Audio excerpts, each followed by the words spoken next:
Pope Francis has not yet formally apologized and hasn't officially committed to visiting Canada, but First Nations leaders say their meeting with the Pope today left them hopeful. Yeah, First Nations, Metis and Inuit delegates want an apology from the Pope on Canadian soil for the church's involvement in residential schools. Botelho has the details.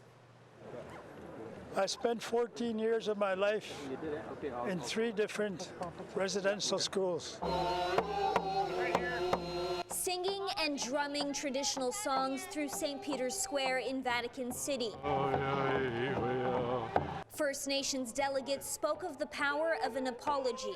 We hope that the Catholic Church will support this process of transformation in its relationships with First Nations, and as a first step, offer the words of an apology so that many of our people can hear, "I am sorry." An apology for the Catholic Church's role in residential schools in Canada.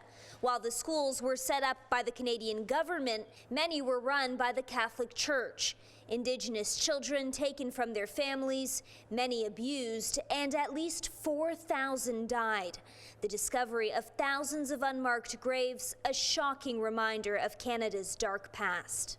It is imperative that the Catholic Church take responsibility, make amends, and help those who have been hurt by the legacy of residential schools. The meeting between First Nations delegates and Pope Francis went on for about 2 hours today. The head of the Catholic Church met with Inuit and Metis delegates earlier this week too. Our preference is for the Holy Father to come to Canada, apologize on Canadian soil, and do it on one of our territories.